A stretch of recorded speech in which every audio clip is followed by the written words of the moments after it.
This is Bob Andelman, and you're listening to and hopefully watching the Mr. Media radio interview with actors America Olivo of Spider-Man Turn Off the Dark and Christian Campbell of HBO's Big Love. And in this segment, we're going to talk to America about Spider-Man. I know a lot of people want to know what's going on there. It's certainly the most talked about Broadway production of the year. Unfortunately, because of some things that have happened, not all the talk has been good. I imagine that's made it a little tougher on everybody. Yeah. Well, I don't know if the talk so much affects the cast and crew as much as the actual incidents, of course, of people getting injured. We've put aside, we've been under the microscope for a while now, and in the spotlight by like the New York Post and all that, but with pressure about our delayed openings and things, that started to become kind of white noise to us. Um, but because, as I said before, of a lot of just technical, it's such a technical show, and to be rushed at all doing it,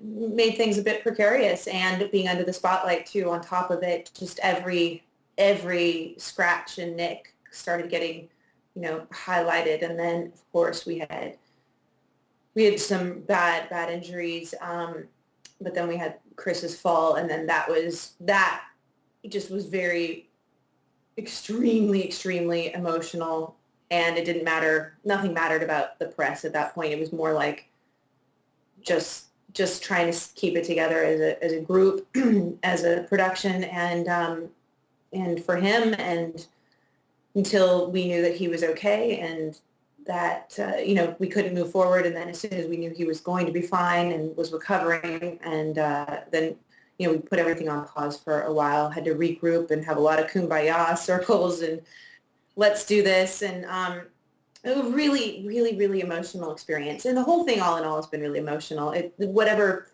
hate to use that phrase, whatever doesn't kill you makes you stronger type of thing is definitely something that could be applied to the group. These will be people that, anybody that's been a part of this process will be lifelong friends and go back to this and gosh, do you remember those days? We don't, we are under the stage at a huge theater, but because so much of the stage is been built out over the orchestra pit, the orchestra is now in rooms downstairs and plays live every night, but the sound is pulled in from the basement instead of in the orchestra pit where you usually see an orchestra and the conductor. Yeah. The conductor is projected on screens for the cast. So we've got the orchestra pushed down next to our dressing rooms. We've got a huge cast, and then there's these costumes that are huge, larger than life, that are taking up any other space in the hallways and in your dressing rooms and things. There's we're cramped up down there, and there's no green room or anything like that. So it's just been it's really just this cramped, like small little space down below the stage where everybody's just running around frenetically, throwing on costumes and moving back and forth and just, getting the show together. It's not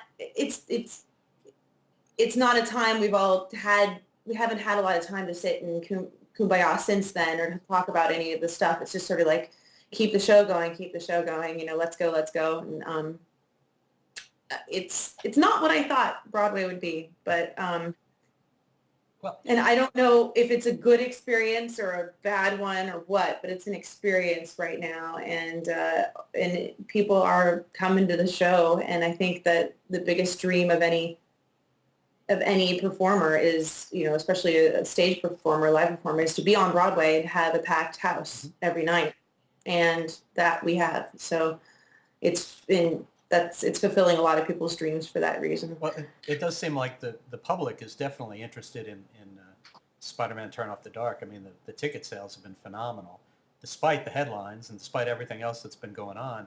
Now, you've been with the production for about 7 months. We're talking, it's the last day of January. I guess the last previews are coming up, or the... We're halfway through our preview Okay, process. okay. We will have done 110 previews, which will be a record setting. preview process before we open. We're a full price paid performance, though, not because we think that this is the final product by any means, therefore you should pay full price. It's just supply and demand, I think, is brought the price to that. People are outside every day trying to get in, and so they've sold full price tickets because they're available. And they sell, and people are like yelling at us going, how dare you sell full price tickets to your previews? It's like, people are buying them.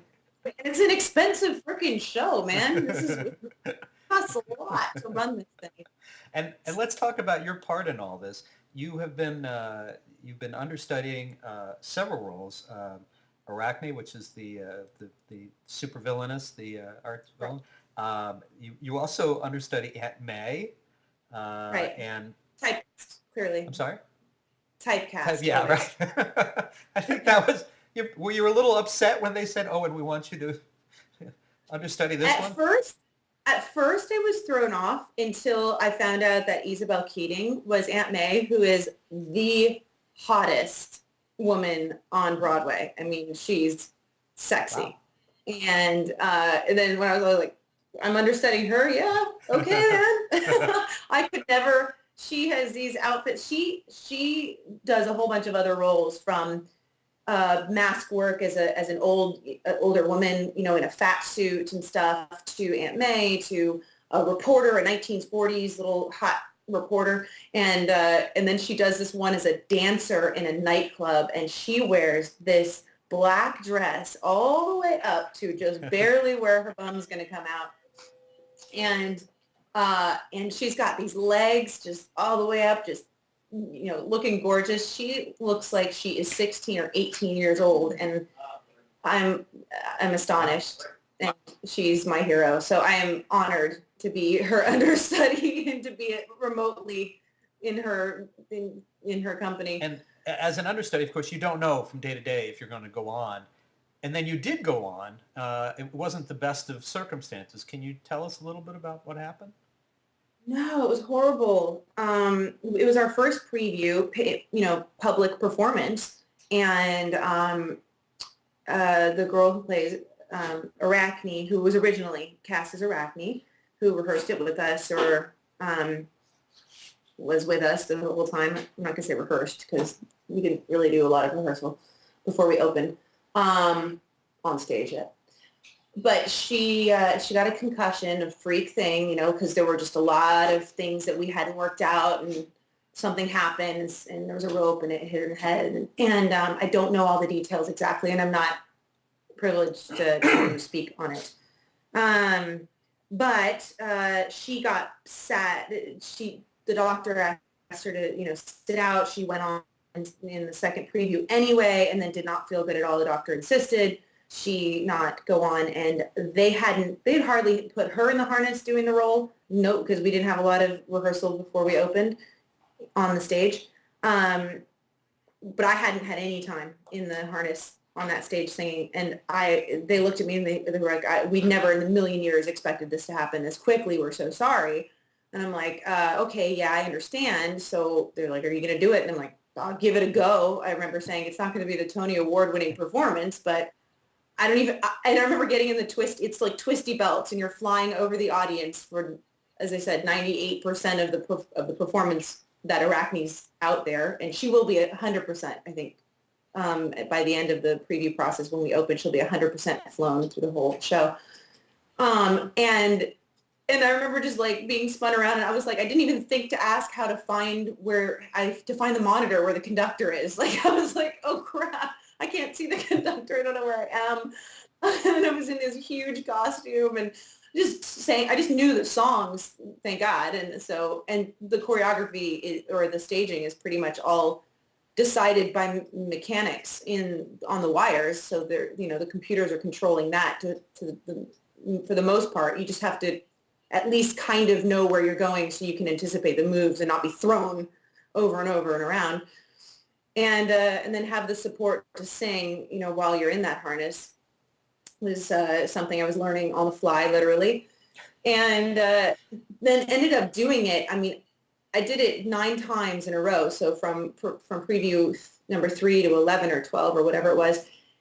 And then we found out at some point that Natalie wasn't going to be able to come back. And so I remember I still wasn't getting rehearsal and I was doing the performances. And then they started rehearsing someone who the director had known from who was in our show and really liked the work in another movie that she did, and wanted her to do the role. And so they started rehearsing her during the daytime. So that kind of sucked because I was like being flown around, like trying to figure out how to do this in front of this audience, like every night, and then realizing that someone else is getting rehearsed in the day just to take over at some point. That sucked.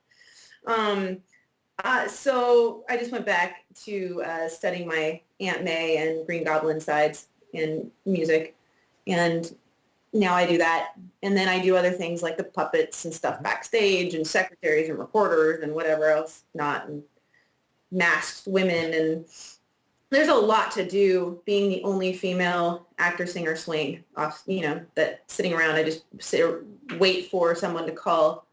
I haven't been called up a lot because the costumes are so extensive that they haven't made all the understudy costumes yet for me. So they just cut the track rather than have me being thrown on. But in the future, I'll end up having to just like run up and be like a masked woman, or, running across stage as a lady, at some point in a fat suit or whatever.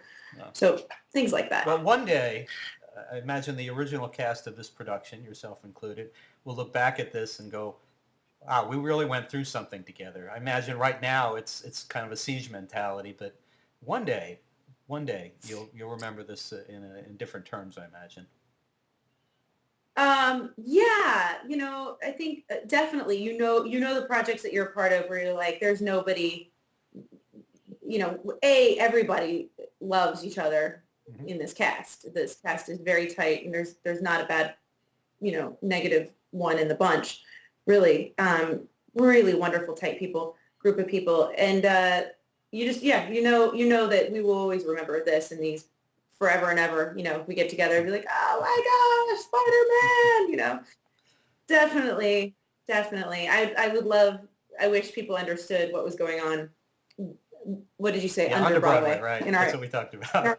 In our basement, little kibitz under there. Well, let's take a quick break. This is Bob Andelman, and you're listening to and hopefully watching the Mr. Media radio interview with actors America Olivo of Spider-Man, Turn Off the Dark, and Christian Campbell of HBO's Big Love. And Christian will rejoin us in the next segment. And we'll be right back.